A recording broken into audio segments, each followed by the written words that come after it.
Halo teman-teman semua, kembali lagi di Ngobrol Seru by IDN Times.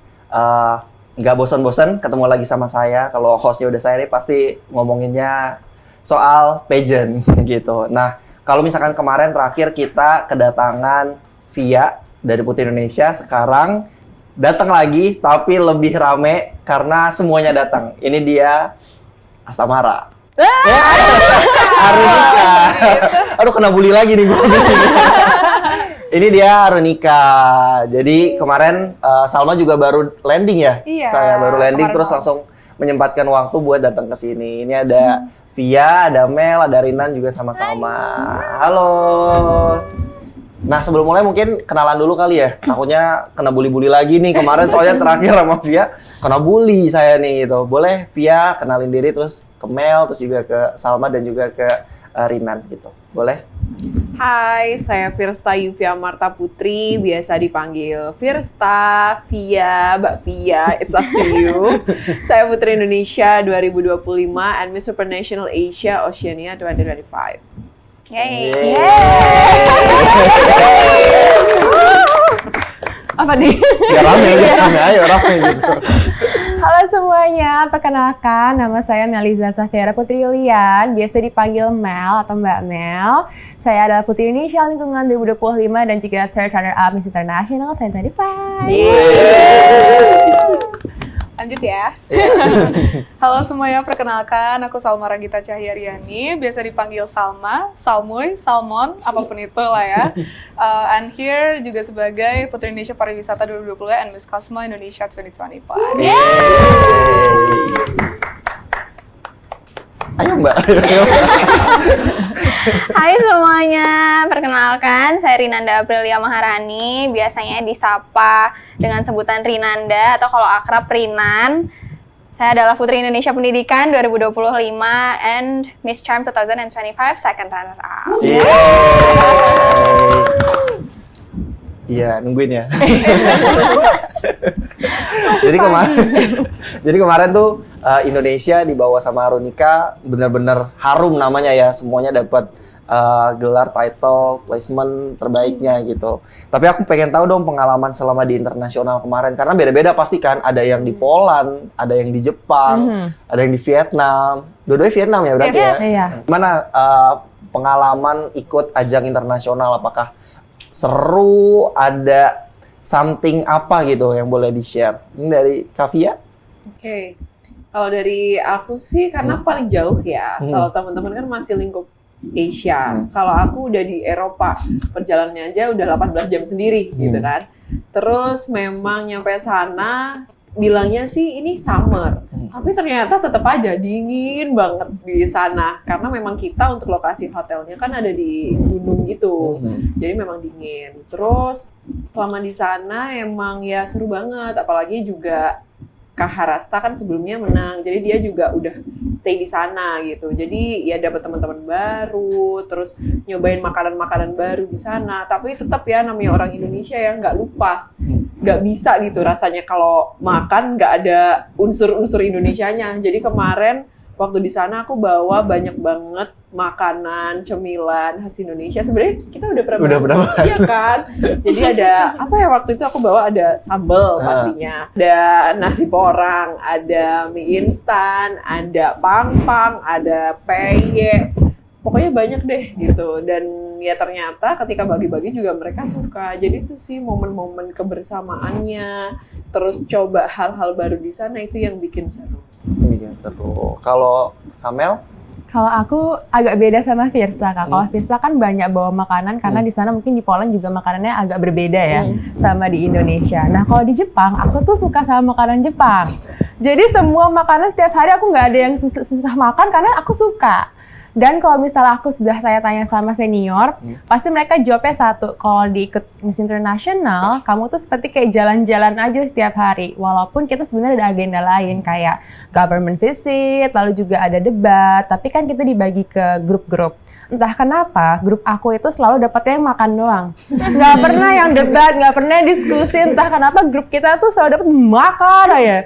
Jadi setiap malam kalau teleponan sama Kak Erik tuh Kak Erik langsung kayak, jaga makanmu karena nanti malam final harus pakai gaun dan insya Allah gaunnya harus selalu pas kan. Dan alhamdulillah pas malam final gaunnya masih pas. Masih pas.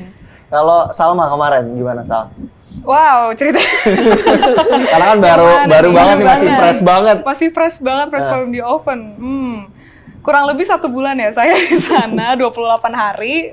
Spesifiknya banyak banget sih yang bisa diceritain. Tadi dari kakak-kakak kan sempat cerita kayak, oh ya pengalaman travelingnya, terus ada dari pengalaman makanannya. Kalau yang paling berkesan untuk Salma sendiri itu adalah pindah-pindah kotanya. Jadi it was very interesting that Vietnam itu ternyata emang mereka itu weathernya itu beda-beda ya di setiap kota.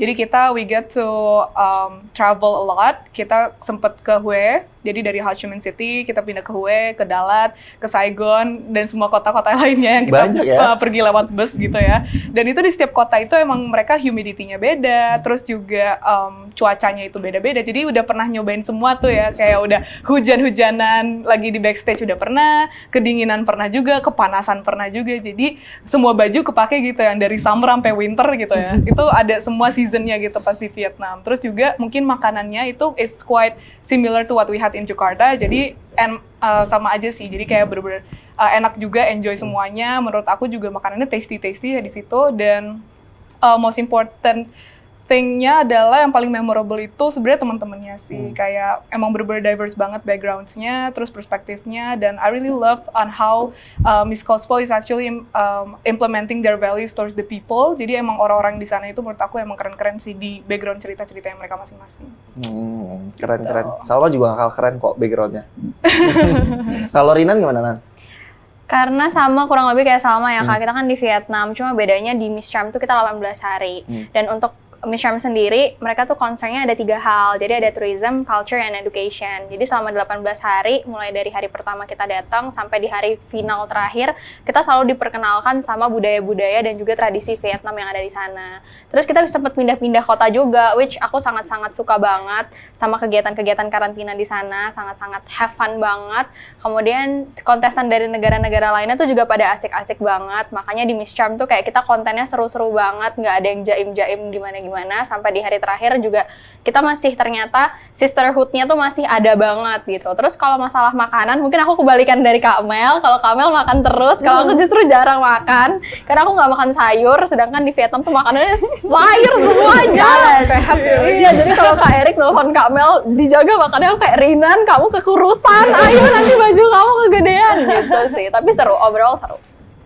Seru. Aku baru tahu loh, Rina nih nggak makan sayur loh. Enggak. Bahaya nggak sih pencernaan?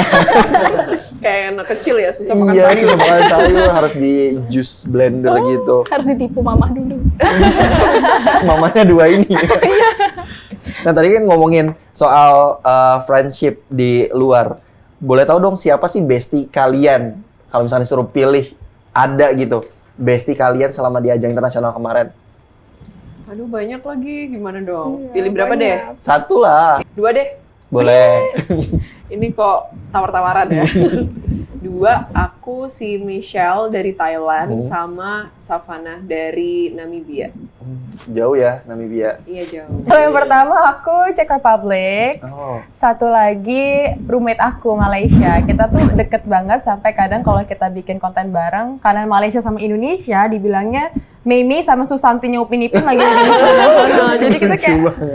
deket banget. Kalau Salma kemarin? Kalau aku sama Ames, dia dari Kuba, terus satu lagi itu Jada dari Australia. Itu salah satu bestie-nya aku banget. Jadi kita kalau misalnya bikin TikTok tuh biasanya udah ekstra gitu. Karena udah nyambung banget. Langsung bertiga ya? Sepaket. Kalau Rinan? Kalau aku, bestie-nya 2. Yang pertama Bolivia, Estefania. Aku deket banget sama itu.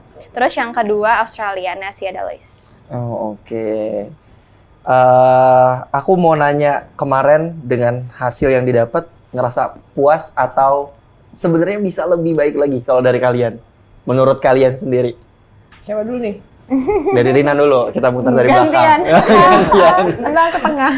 Kalau aku sih, Kalau aku sih udah puas banget ya Kak, karena maksudnya apa yang aku dapatkan hari ini, apa yang aku gunakan hari ini, berarti itu kan adalah hasil dari perjuangan aku yang mungkin tidak hanya terhitung selama 18 hari tapi selama aku karantina, tapi dari awal aku dinobatkan sama Yayasan Putri Indonesia dan PT Mustika Ratu, oke kamu mewakili Indonesia di ajang Miss Charm-nya.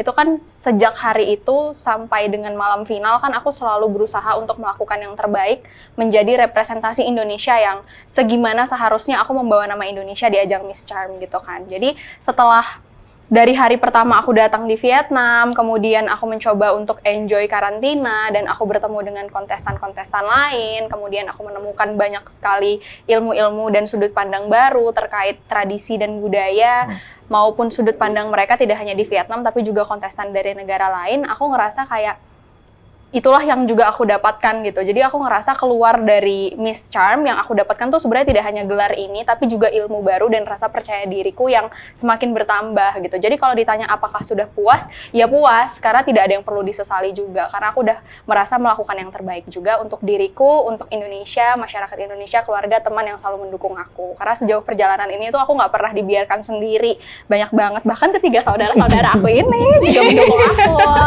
Gitu, jadi puas banget sih. Kalau Salma gimana, Sal?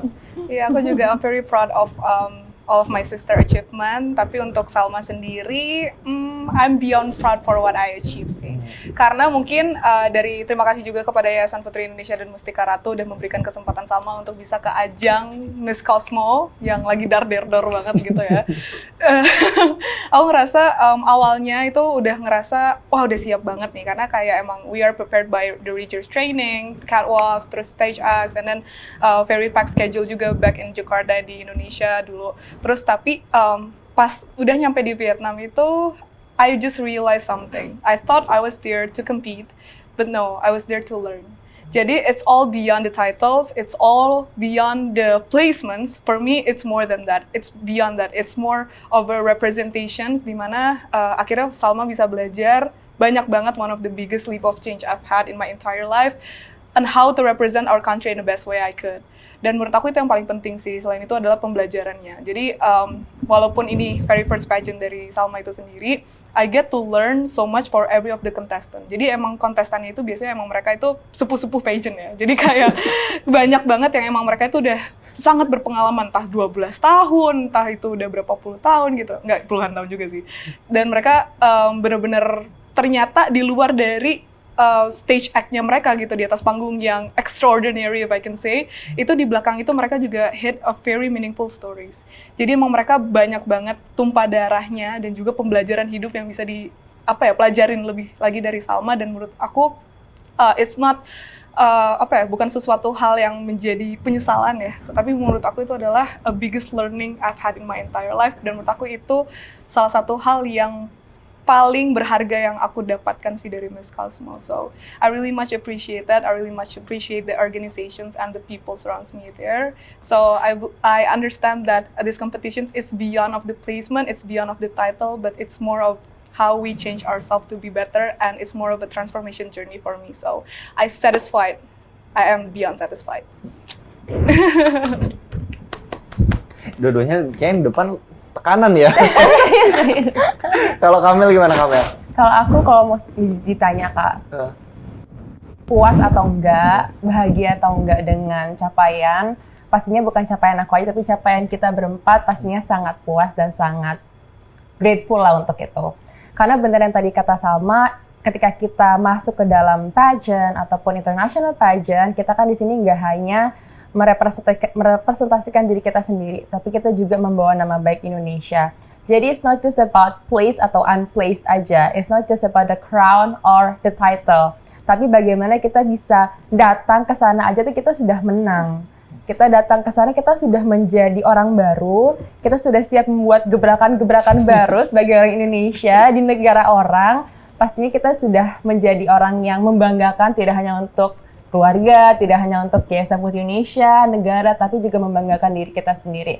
Menurut aku itu sudah menjadi definisi menang yang sebenarnya itu seperti itu.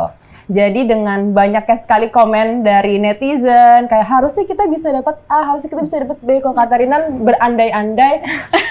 Menurut aku dengan kita mendapatkan placement ini, kita sudah berhasil belajar mengenai being grateful itu sendiri. Karena dengan adanya placement kita satu sama lain di sini, kita belajar kalau ternyata kita beruntung dan kita sudah sangat grateful mendapatkan placement ini di antara berpuluh-puluh orang, berpuluh-puluh kandidat lain yang pastinya sangat pintar, sangat hebat dari negara masing-masing, tapi kita tetap bisa mendapatkan placement, kita pastinya bangga. Bangga! Yeay. Nah terakhir, bingung Agak jawabnya. pressure ya. Dari yang lain ya, Bisa gitu ya, kalian awas ya. nggak boleh sama. Sebenarnya, baru aku bilang sebenarnya sama. 1 menit mulai dari sekarang. Iya, ampun Q&A. 30 detik dong. Oh, 3 Tapi jujur sebenarnya sama sih Kak, apa yang dibilang Mbak Meliza, kemudian Salma sama si Rinando itu sama. Kita pasti ngerasanya bangga diri kita sendiri, bangga dari keluarga, dan apalagi kita kan merepresentasikan perempuan Indonesia sebagaimana mestinya itu kayak gimana. Kita merepresentasikan negara, kita merepresentasikan Yayasan Putri Indonesia, Mustika Ratu. Jadi sebenarnya kita very grateful karena ya dikasih kesempatan untuk membawa nama besar Indonesia di SAS kami gitu. Tapi ya memang balik lagi, dulu kan aku pertama banget, udah baru kelar Putri Indonesia, langsung berapa minggu berangkat ke Polandia. Jadi kayak belum nafas gitu kan. Terus the pressure is on karena sebelumnya ya we got the victory gitu kan. Tapi at the end of the story aku ngerasa udah sangat puas karena memang apa yang aku percaya adalah rezeki itu tertakar, tidak tertukar. Jadi I'm very grateful. Thank you semuanya sudah mendukung. Perlu digaris bawahi, rezeki itu Takar, tidak tertukar. tidak tertukar. Nah, aku mau nanya tadi, soalnya sempat sharing-sharing juga sama Salma soal Natkos ya. Boleh di-share tadi, soalnya kayak seru banget ada bendera yang dijahit sendiri sama Vietnam ya. Boleh di-share itu? Ini salah satu cerita yang benar-benar membanggakan banget, mengharukan banget juga, dan benar-benar membuat aku yang kayak, kok bisa gitu ya.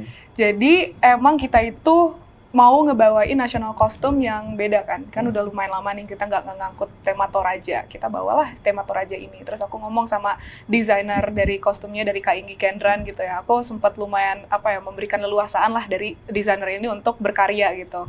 Aku sempat bilang kayak, Kak aku mau bawa Toraja, menurut kakak kita bawa apa nih gitu kan. Terus bawa aja Rumah Tongkonan yuk gitu, karena jarang buat di up, dan sedangkan ini bawa rumah. rumahnya di kepala kebetulan. Iya tapi itu nyaman banget sih, Kak Inggi Kendran itu emang best banget ya kalau misalnya bikin kostum ya, udah nyaman, terus habis itu juga digunainnya tuh bener-bener mudah gitu. Nah terus akhirnya kita akan membawa si Rumah Tongkonan ini karena emang dia sejarahnya itu lumayan panjang ya, kayak kalau nggak salah berabad-abad, terus juga emang sesuatu cagar wisata yang dijaga dan lain-lain gitu. Jadi emang bringing that with me itu it's full of pride gitu. Dan akhirnya sesampainya di sana, we all know that there's a disaster happening back in Sulawesi, and it breaks my heart because itu terjadinya di malam sebelum hari H aku gitu. Jadi sehari sebelum aku harusnya show. And that's why pas ngebaca newsnya itu pagi-pagi itu it shakes my heart. Itu aku bahkan sampai ke toilet gitu ya. Terus habis itu ditemenin sama salah satu komite dari Miss Cosmo, and then he said like, kenapa gitu kan.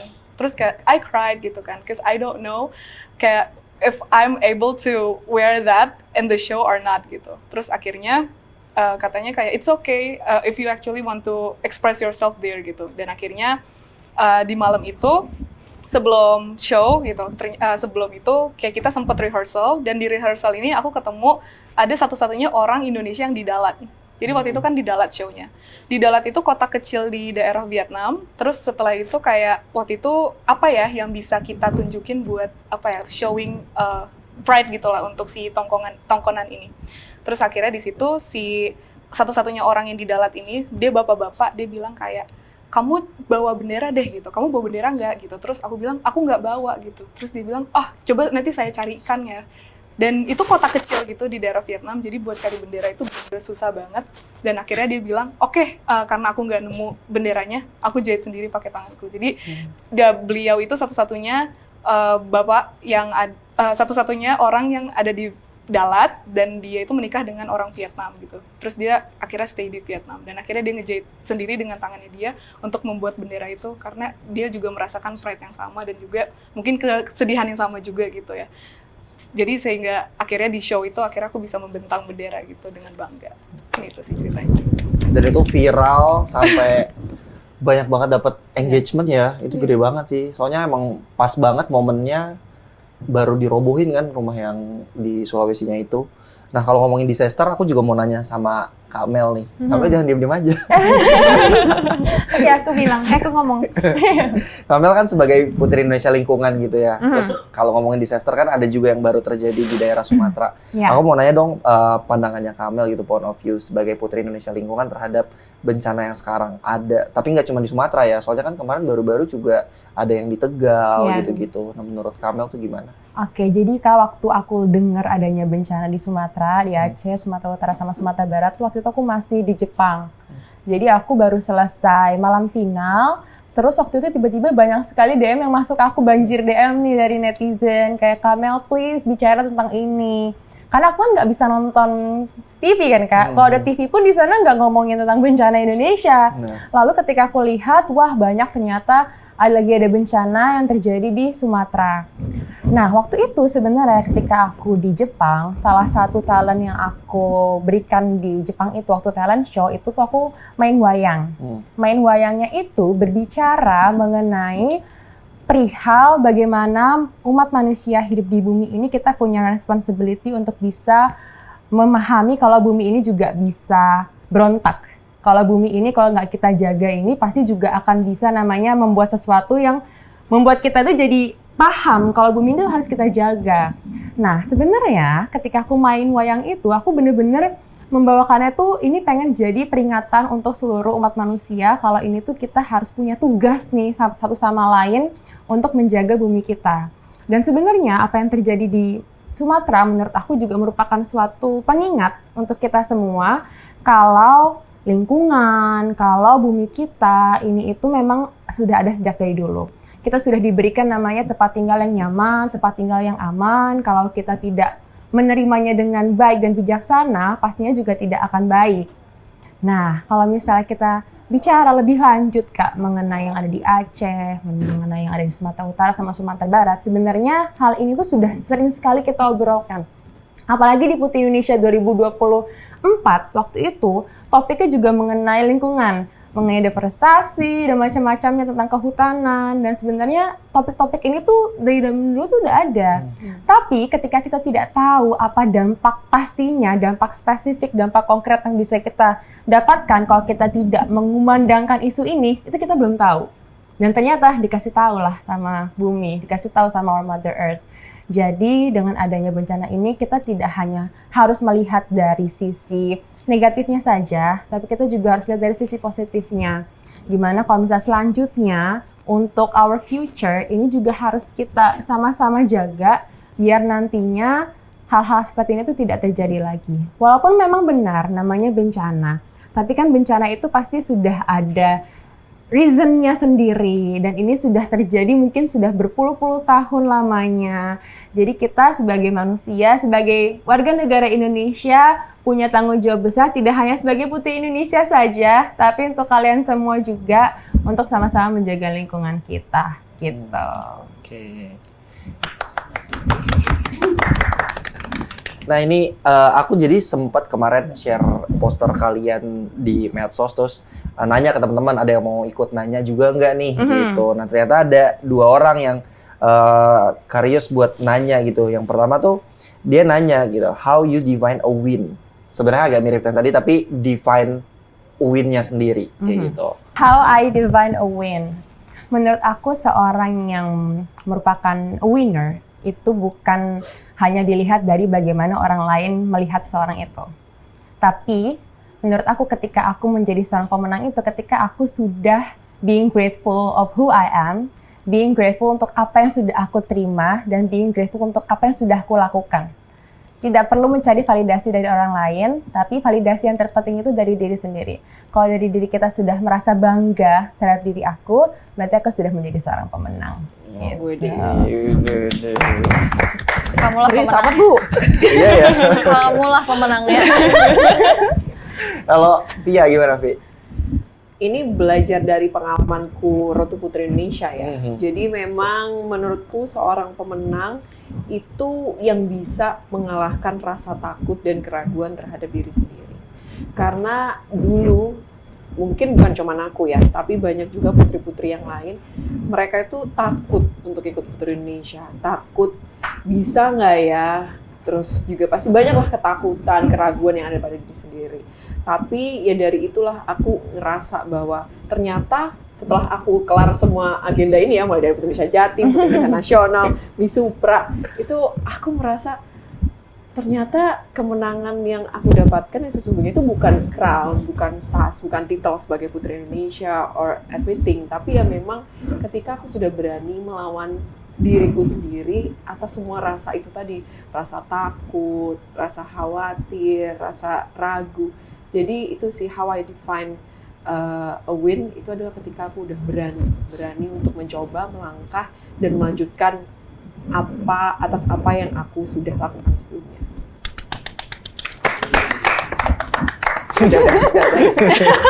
Kalau Rinan gimana, Nan? Aku tak. Iya. Gak mau sama dulu. Kalian boleh. Kak Rinan aja dulu. Kalau aku lanjut. Kenapa kau? Kalau aku mendefinisikan menang ya Kak dalam hidup, kan kalau kita bicara menang kan tidak harus tentang kompetisi ya. Tapi kalau menang dalam hidup menurut aku itu ketika kita sudah bisa percaya dan berdamai sama diri kita sendiri. Gimana rasanya sehari-hari kita sudah menjalani hari kita dari mulai bangun tidur dengan penuh rasa syukur sampai kita kembali tidur dengan penuh rasa bangga. Itu menurut aku udah rasa menang. Gitu. Tapi kalau misalnya kembali lagi kita membahas dalam konteks kompetisi, aku selalu melihat bahwa dalam kompetisi kan pasti ada menang, ada kalah. Tapi menang itu tuh bukan siapa yang mendapatkan gelar baru pada saat malam final, bukan siapa yang mendapatkan crown pada malam final, tapi siapa yang masih bisa tetap bersinar pada saat panggung-panggung itu, lampu sorot itu sudah padam, orang-orang sudah pulang, tapi setelah dari sana, keluar dari kompetisi itu, kita bisa bersinar dengan cara kita masing-masing. Itu definisi menang menurut aku. Pantas jadi Putri Indonesia Pendidikan ya. Makasih ya Maya. Kalau Salma? Udah di wrap up semua sih sebenarnya tadi ya. Jadi Boleh mungkin direkap aja, Kak. rekapan para putri dari kakak-kakak tercinta saya gitu ya. For me, I think one of the greatest picture is the one that requires no battle. Just like what have been stated by Kak Meliza, Kak Rinanda, sama Kak Pia juga adalah when we can beat our own self gitu. Karena Dalai Lama have already told us, one of the biggest leader in the world, that winning is not necessarily all about competing, but it's about a transformation journey. It's about your inner and outer journey. It's about your selfish and selfless reasons in this world and how you maintain to achieve it. How's the milestones for you to attain those greater success in the end. Jadi menurut aku adalah success is not necessarily all about the end results, tapi how you gain yourself there. How's the big leap of change that you experience within yourself, dan bagaimana pembelajaran yang diterima selama mencapai si kemenangan itu in the end. Jadi menurut aku sih winning itu nggak necessarily kayak bagus gitu ya, dan failing itu nggak necessarily bad. Tapi yang paling penting adalah whether if you learn or not. Karena kita tahu bahwa setiap manusia itu they have different characteristic, mereka punya skill yang berbeda gitu ya, mereka terlahir berbeda juga, terus mungkin ada yang mereka gifted, ada juga mungkin mereka yang belajar. Nah, I more appreciate people that would want to learn because they have this grit to get out of their comfort zones and try new things. Karena menurut aku itulah yang pemenang sesungguhnya, when they would want to break the barriers, and I think itu justru orang-orang yang bisa membuat suatu perubahan gitu di dunia, the one that could create the change and lead the change. Jawabannya bagus-bagus dari tadi. Nah, ini pertanyaan selanjutnya masih dari temenku. Dia nanya kayak, gimana sih cara maintain body proporsional versi kalian gitu? Ya jelas pasti olahraga kan, tapi di luar dari itu kira-kira seperti apa? Gitu. Salma dulu. Semuanya kebagian. Bagaimana cara maintain jujur? Mari kita lihat Salma. Bagaimana ya? Pastinya sih kalau sebenarnya gini ya, tipe badan orang itu beda-beda. Ini this is the first thing that I learned in Putri Indonesia juga ya, karena previously itu aku olahraga aku tuh cuman yoga doang gitu sama pilates. Tapi pas udah masuk Putri Indonesia kita ada sponsor dari Paredam Fitness dan akhirnya aku baru pertama kali nyobain gym gitu. Terus akhirnya baru tahu juga di situ ternyata tipikal badan orang itu emang beda-beda. Ada yang lebih mudah buat kebentuk otot di mana dan lain-lain. Jadi emang penting untuk knowing ourselves first. Kita tahu dulu kayak tipe badan kita yang kayak gimana, perlu kan sebenarnya body itu is not necessarily ada punya standar khusus gitu ya, yang cantik, yang bagus itu yang kayak gimana. Tapi menurut aku yang paling cantik adalah yang paling sehat dan juga yang proporsional. Nah untuk meraih itu aku akhirnya try to learn more about myself dan how to maintain it ya adalah pertama itu adalah mindset dimana kayak kita bisa nih, kita punya semangat untuk transform ourselves to become the best version of ourselves and with our body.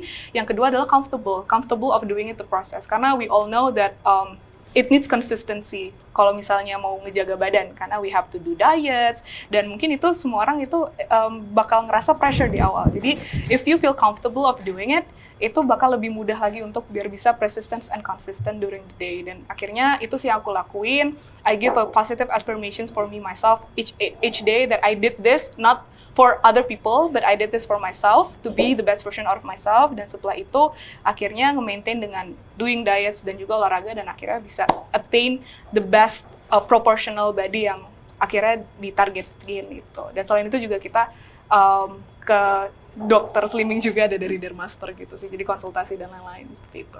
Oke. Rina. Ini nggak mau nyilang aja nggak sih? Biar beda. Kalau dari aku sih Kak, selain dari Yayasan Putri Indonesia juga pasti kan ngasih kita dokter gizi buat kita maintain body kita. Jadi walaupun kita mungkin, kamu harus segini, idealnya segini, tapi kan kita tetap butuh anjuran yang dari orang yang emang khusus untuk itu kan, yang emang udah ngerti untuk itu. Tapi kalau tadi mungkin sempat disebutkan juga olahraga, betul olahraga. Jadi selain dokter gizi dan olahraga, kalau dari aku tuh anaknya picky eater Kak. Jadi nggak makan sayur ya? Iya, jadi banyak hal yang sebenarnya aku tidak bisa makan di dunia ini. Oh my God. Jadi, dan aku bukan tipikal anak yang kayak harus makan banyak gitu. Jadi itu adalah salah satu yang mungkin plusnya adalah membuat aku tidak cepat besar gitu badannya. Dan aku juga tipikal, bener kata Salma tadi kan, badan orang beda-beda ya kondisi dan lain-lainnya. Dan kalau aku tuh adalah tipikal yang cepet naik tapi cepet turun juga gitu. Jadi kalau ditanya metabolisme tidak makan sayur, saya nggak tahu ya, itu pemberian dari Tuhan, tapi dia gitu sih. Metabolismenya lancar kok, jangan ditanya lagi ya. Oke. Kalau Via? Nah, kalau si Rinan nggak makan sayur, metabolismenya lancar.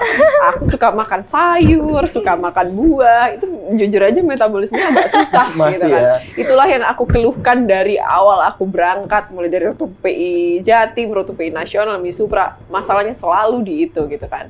Tapi how I maintain sebenarnya ya benar, olahraga pasti. Sebenarnya kalau olahraga itu nggak perlu yang repot gitu loh, nggak perlu yang harus berangkat ke gym atau gimana. Kalau dari aku jalan aja sebenarnya cukup, renang juga 30 menit sampai sejam itu cukup. Tapi yang paling penting itu konsistensinya sih, gimana kita bisa maintain konsistensi itu, gimana bisa berkomit terhadap hal itu gitu. Dan makan makanan tadi, kalau aku memang ya lumayan suka sayur, buah, protein, atau aku suka lah makan makanan kayak gitu. Dan ternyata yang terpenting juga adalah tidur yang cukup. Jadi kadang kita itu ya anak muda ya kan, bahkan gak cuma anak muda deh kayaknya, orang yang sudah berumur pun susah untuk tidur 8 jam, 6 sampai 8 jam itu kayak susah banget, 5 jam itu kayak susah gitu. Ternyata itu ngaruh juga ke badan kita. Jadi kita kalau misalnya tidur cukup tuh jadi lebih fresh, rasanya itu hari-hari lebih berenergi. Dan kalau kita begadang, rasa untuk naik berat badan itu kayak lebih gampang gitu loh. Jadi itu yang aku rasakan ya. Jadi ya itu sih how I maintain, makan yang sehat, olahraga cukup, tidur cukup. Itu aja sih, simple. Terakhir Mbak Mel udah bingung sendiri nih. Apa ya? Sebagai dokter dong pandangannya. Oh iya. Benar masuk ya. Gini Kak, aku tuh merasa kalau bagaimana cara maintain tubuh kita ini semuanya tuh harus balance. Jadi kalau misalnya banyak yang tanya, biasanya di komen tuh, Putri Indonesia masih makan mie instan nggak sih? Masih makan all you can eat nggak sih? Masih kok. Kamu kan? Aku masih, cuman aku selalu yang aku tanamkan di mindset aku, kalau misalnya hari ini aku makannya sudah banyak, berarti aku juga harus burn kalorinya juga banyak. Harus kita balancein di situ. Untungnya aku ini kalau misalnya lagi stres, aku tuh perlu me time-nya tuh olahraga. Jadi kadang kalau aku lagi stres banget, aku tuh lari nggak tahu berapa kilometer, lari aja udah. Mau dari Romaun kemana ya udah lari aja gitu. Cuman kalau misalnya stres, justru kalau misalnya aku nggak olahraga, makannya banyak gitu. Jadi kalau misalnya untuk mengalihkan itu, aku harus olahraga. Untungnya seperti itu. Jadi kalau misalnya kalian ngomong, berarti harus makan sayur terus setiap hari. Enggak juga. Tapi bagaimana kalian bisa mengontrol diri kalian? Settingan dokter nih. Bagaimana kalian bisa mengontrol diri kalian dan tahu kapan waktu stopnya, tahu kapan waktu bisa untuk cheating day-nya, tapi harus semuanya tetap seimbang, harus balance. Karena sebagai manusia kan kita nggak mungkin makannya itu terus juga kan, Kak. Pastinya kita punya yang namanya, kadang kita craving for sweets, craving for cakes juga. Untungnya aku sweet tooth, tapi ketika aku lagi mau makan yang manis, minumannya juga nggak yang manis gitu. Jadi semuanya bisa kita atur satu sama lain lah. Harus Balance. balance. Gitu. Nah, lanjut. Aku ada game sedikit tapi jawab cepet aja gitu ya. Banyak boleh nggak sih gamesnya? Biar game saja isinya ya. Iya. Udah capek. Sebenarnya 2 pertanyaan terakhir, cuman karena ini buat selingan, aku udah ngeriset masing-masing tapi bener atau enggak dulu ya. Enggak, Jadi iya, aku takut. soal zodiak sih, zodiak. Jadi Aduh. aku nebak apa namanya nanti teman-teman di sini bilang kayak oh ya setuju atau enggak setuju. Oke. Jadi Itu barengan nggak sih, Kak? Iya barengan, tapi aku ini dulu kayak Kamel tuh Gemini kan? Iya, makanya aku pas ngomong zodiak ya. Iya. Tahu deh. Ibu aku Gemini loh. Tapi sih, serius. Tapi emang nyebelin. Babel nggak nyebelin kok. Iri ya sama Gemini. Kavia tuh Pisces, Iya berarti benar. sama Capricorn, terus Rinan Taurus. Oke. Dari Via sebagai Pisces, yang pertama Kavia tuh punya sifat sensitif. Setuju. Emang iya. Iya. Sensitifnya mulai. Langsung baper ya. Gampang tersentuh. Gampang tersentuh. Setuju. Setuju. Kavia tuh romantis. Iya, Enggak. setuju. Enggak lagi. Enggak setuju sih. Kenapa setuju? Kenapa nggak setuju? Ini yang sendiri dulu Ayo, yang jawab sendiri setuju. dulu. Gak apa-apa, dia tuh kadang kalau misalnya ngomong kadang emang suka Nyablak. nyakitin ya kadang karena terlalu real gitu ya. Tapi kadang juga kalau misalnya emang conveying messages gitu, dia suka from her heart gitu. Jadi that's what I like about her. Aku setuju sih sama Salma, cuma cara dia menyampaikan tuh nggak ada romantis-romantisnya. Jadi kayak kalau dibilang romantis sih enggak, cuma emang Real. real ya, realita gitu. Kamel juga setuju sama itu? Iya.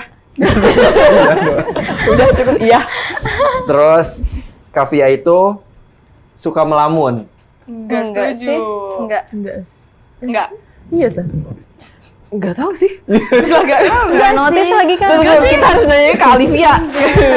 Kita ke Kamel berarti. As a Gemini. Iya. Diam dan dengarkan. Kamel ini orangnya impulsif. Setuju. Setuju. Iya kok. Kok bisa? Iya. Iya. Iya. Setuju? Setuju. Serinan soalnya agak ragu-ragu nih. kayaknya. Kenapa, Nan? Karena aku nggak tahu impulsif dalam hal apa ya. Soalnya tergantung banyak ya. Iya, kadang Tergantung. Kamel tuh banyak pertimbangan juga kok anaknya. Aku masih belain kamu loh. Kita urus di belakang ya semuanya. Kamel itu orangnya moody. Enggak. Enggak sih. Enggak. Tapi gampang tersentuh ya. Iya. Kan itu nggak mudi. Enggak Dia tuh gak moody budi sih. makanya. Enggak mudi enggak. Ini faktanya salah kayaknya ya.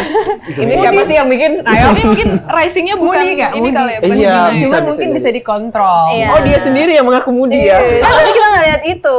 Kamel itu humoris. Setuju. Ya. Berarti Kamel tuh yang paling lucu. Paling senglek ya. Kita semua kok. Tapi nggak tahu sih. Nggak tahu ya. Setuju tapi humoris. setuju. Kok kita kayak kurang chemistry gini sih? Iya. Kita semua tapi lucu Kak. Kita semua lucu Iya. pada porsi In our way. masing-masing. Pada Punya porsinya caranya masing-masing. masing-masing. Oke, lanjut ke Salma sebagai Capricorn. Salma tuh orangnya ambisius. Setuju. Yes. Seambisius itu. Setuju. Iya. No debat, setuju.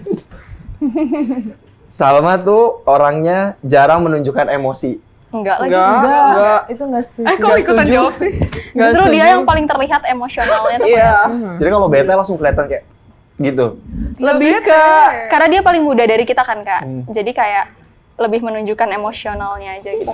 Salma tuh orangnya pekerja keras. Setuju. Yes. Positif semua ya. Ya. Alhamdulillah. Kerinan, Taurus. Taurus tuh keras kepala. Enggak sih. Rinan nggak keras kepala kok. Wih. Enggak kan? Gak ada yang bisa jawab nih. Enggak, aku jawab ya. Enggak sih. Kalau Enggak. di kita enggak Kak, cuma enggak tahu ya. Iya, nggak tahu Kalau di di luar yang lain ya.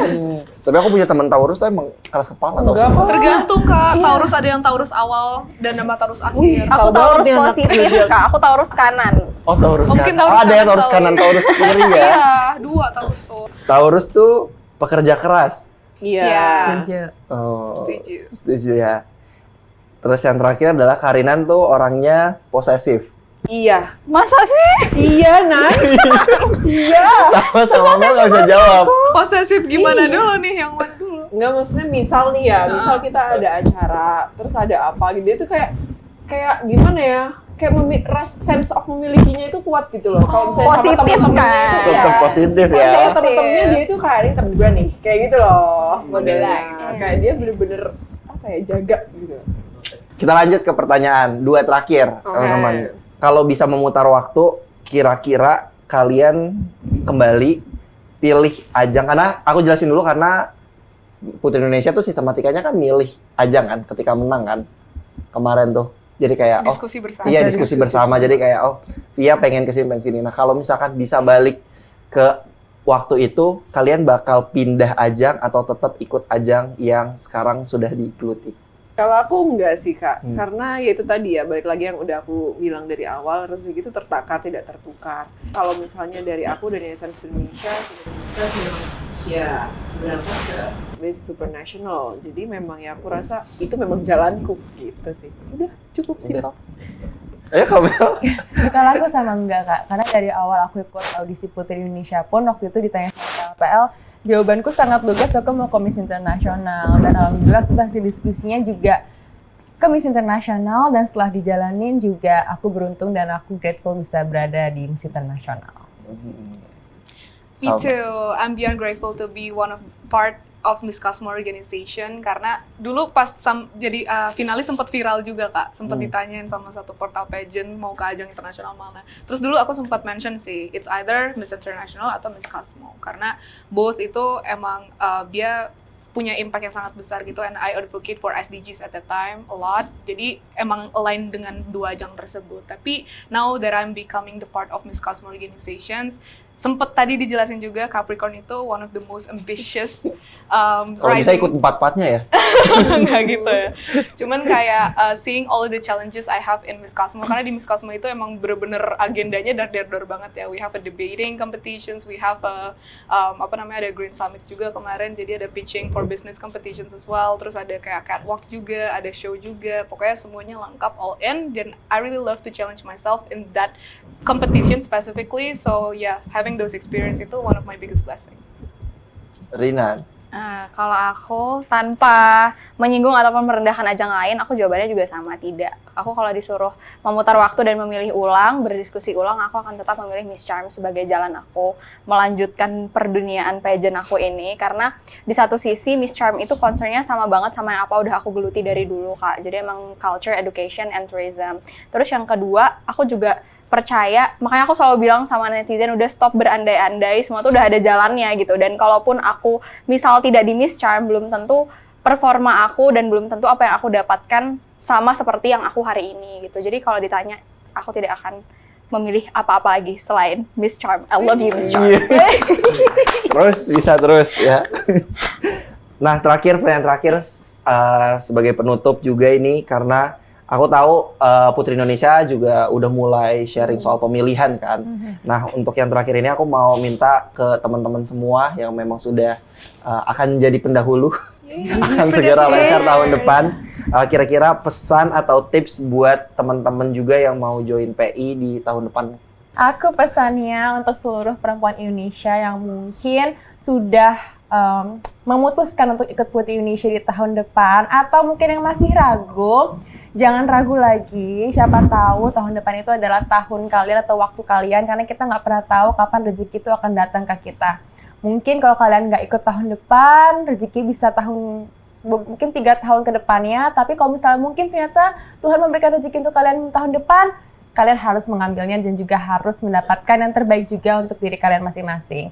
Karena kita berempat ini hampir setahun ya, sebenarnya belum setahun, hampir setahun kita menjabat, kita benar-benar keluar dari zona nyaman kita benar-benar mencari tahu dan juga menemukan arti dari menjadi perempuan Indonesia itu sendiri. Dan kalau misalnya kalian mau menjadi penerus dari salah satu mahkota Borobudur ini, boleh cap-cicip aja mau yang mana, karena empat-empatnya sama-sama mau menjadi representasi perempuan Indonesia yang terbaik. Dan kita tunggu kalian bersama-sama di keluarga besar Yayasan Putri Indonesia.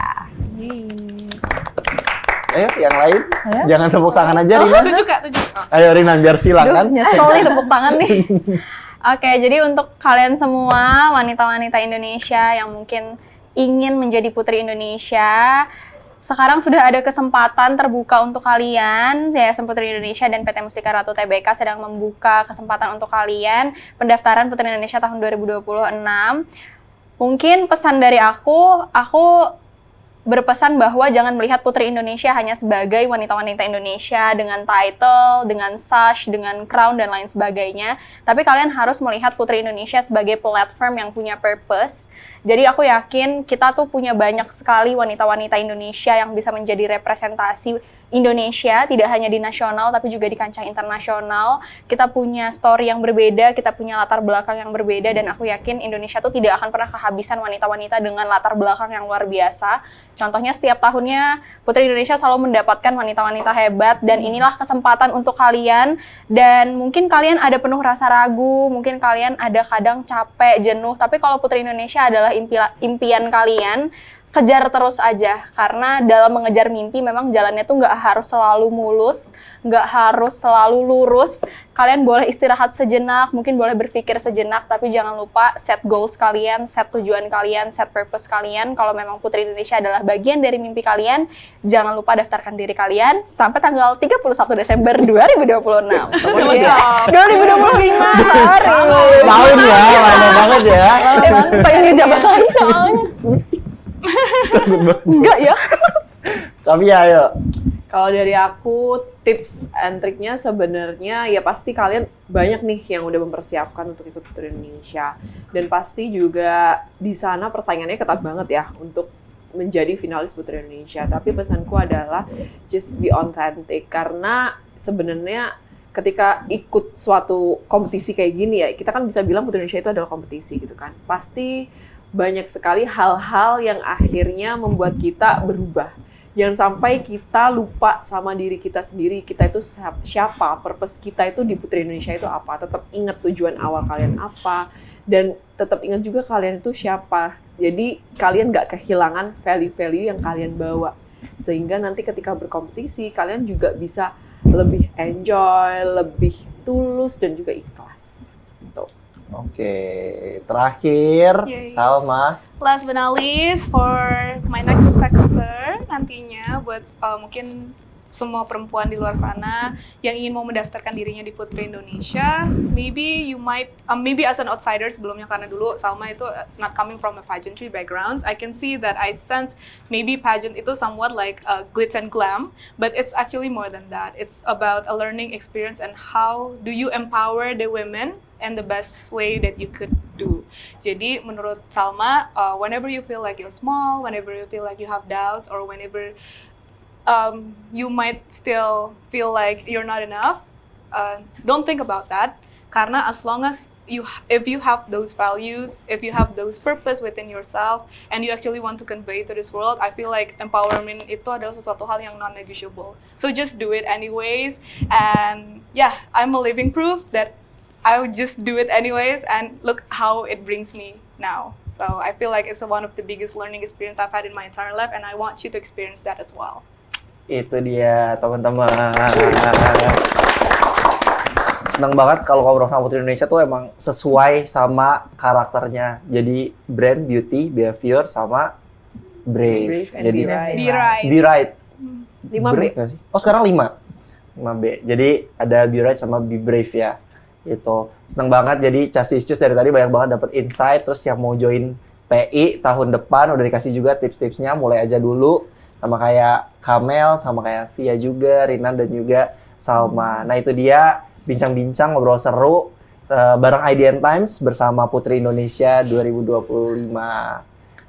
Buat teman-teman, jangan lupa untuk like, subscribe, dan juga komen. Dan sampai ketemu di ngobrol seru selanjutnya. Dadah!